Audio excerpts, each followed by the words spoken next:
Hello.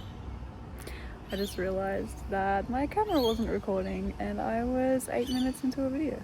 So, starting fresh. Hi there. Welcome back. If you're new here, hello. Topic of conversation today is going to be astrology. Now, please keep an open mind as you watch this video. This is not going to be for everybody, but I'm trusting that it'll find the people that it's for. I am in no means an astrologer. All of this is very intuition based with me. It's not like I sit down and I research and I am enrolled in a course and I study this. This is all very intuitively led, and I believe that astrology is a really awesome topic to explore, your relationship with your intuition as well. So what I wanted to do was recommend a great place to start with astrology, because I remember I wanted to get into astrology so bad for so long, but I was so overwhelmed with all of the information and felt like there was no right place to start. And so I thought I would make a video on sort of breaking that ice, because once you've broken that barrier, which will look different for everybody, your knowledge and your research and your process with that will sort of come naturally, piece by piece. But until you break that ice and you really get in there, you're not going to learn anything. So great place to start is with your big three. You're probably like, what the heck are your big three? So your big three are your sun sign, your rising sign or your ascendant sign, and your moon. Now, these three are not the most important three. Astrologers will tell you that pretty quickly, but they are a great place to start because it's like a bite-sized piece of information that you can work with that's not going to overwhelm your senses completely. Now, your sun sign is the sign you know. It's the sign you were born into. It's what sign the sun was in on the day that you were born. Your moon sign is what sign the moon was in on the day that you were born. And then your rising sign is 222 as I look down. Your rising sign is your sign, the sign that was coming over the horizon as you were born. Now, your date, the time, and the location of your birth will determine your three, or your chart, I should say. But if you have all three of those things, that is definitely handy, because you can create your chart and then you can work with whatever aspects you would like. You've got different themes with different planets and different signs, so that's a topic for later on. We're just going to focus on the big three today because I don't want you to get overwhelmed. I want this to be a really encouraging video. I want to create space for you to learn and expand and do so at your own pace and comfortably without overwhelm and stress and anxiety, because this is not a race. This is not something you can just get all the information on and know it forever. This is something that you will continue to build on for the rest of your life. With that being said, I think focus on your big three. So learn your sun sign. You probably already know some traits of your sun sign already. People will be like, oh, I'm a Scorpio. So people are like, yeah, I can see that, and you start to learn little traits about your sign. So start with your sun, research that, and use lots of different places when you're gathering your information, because in modern astrology, a lot of signs are chucked into a box. All of the signs are chucked into a box, and then they're really stereotyped for that. But they're all really complex archetypes that have so much meaning to them. They can't be described in, a couple of dot points. Like, they're really deep. So when starting with astrology, start with your big three.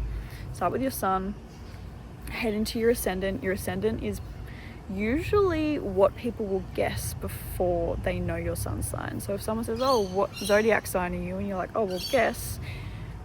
More often than not, people actually guess your rising sign first. And if you're somebody who's like, people always guess my star sign wrong and they always guess it the same, then that's probably your rising sign, you'll find. So it's how, I guess, bear with me, like I said, this is very intuitive, so words may not do justice what I say, but what I mean, I should say. But your rising sign is almost how other people perceive you or view you, right? So understanding your rising sign will really help you understand how to communicate with people, and knowing how somebody is going to, take what's being said because of, how you're interpreted. Words is so hard when it comes to astrology for me. And then your moon sign. I don't know exactly how to put this into a category because I'm still really deeply, at the moment, currently diving into my moon sign. I'm going through some major shifts with it, so it feels a little bit airy for me. But my moon sign is in Taurus, for example, and I feel that your moon is very much connected to your communication, how you like to communicate, how you like to be communicated with. That goes for touch, that goes for talk, that goes for, presence, that goes for lots of different things. So exploring your signs, sun, ascendant, and moon, super great place to start with astrology. If you've been waiting for a sign, or you've been wanting to get into astrology and you're just like, oh my god, there is way too much happening. Sorry, there was a little bit of a energy in the back there that I didn't want to be in the video, so I stopped recording. Where were we? If you have been avoiding stepping into astrology because you feel like there is too much to tackle, there's too many places to begin, you don't know where to begin, you feel like you're gonna interpret the wrong things, work with those three and in trusting your intuition. You'll know when you read something and it's not accurate, you'll be like, like you'll feel that within your body. And knowing what a yes and no feels like is super important. It'll be in a different part and it'll feel a little bit different for all of us, but just to quickly tap into that, a no in your body is going to feel like a constriction. It's going to feel like a closing. It's going to feel like a tightness, a heaviness, a burden, pressure. And a yes is going to feel like an opening or an expansion or like a relief sort of feeling throughout the body. So pay attention to your body as you're discovering this, as you're exploring this. Take some notes down. If you're a visual learner, get some highlighters out, get some little flags out, make some little drawings and doodles. And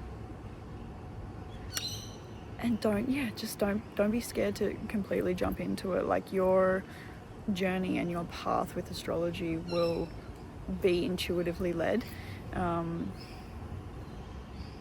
But you have to dive into it, you have to take that first step. So yeah, I hope that this inspires somebody to begin looking into their astrology and to, pull up their chart and just have a little bit of fun with that. Again, I'm not an astrologer, but I feel that understanding our astrology gives us an understanding of ourselves that little bit deeper, and we're all very disconnected from ourselves, I feel, in today's busy, modern, chaotic world. It's really easy to, not get to know certain parts of ourselves. And by understanding our astrological makeup, we get to know ourselves a little bit deeper. And I think the more we know ourselves, the more aligned we live our lives. And yeah, that's the goal, right? Why are we here if not to get to know ourselves and embrace ourselves and share ourselves with the world around us?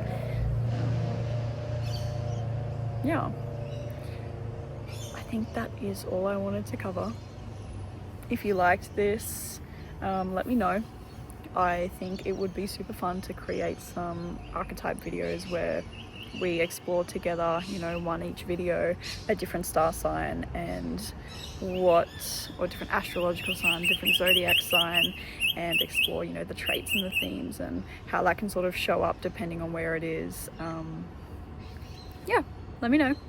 Enjoy, have fun, and start a conversation in the comments if you feel.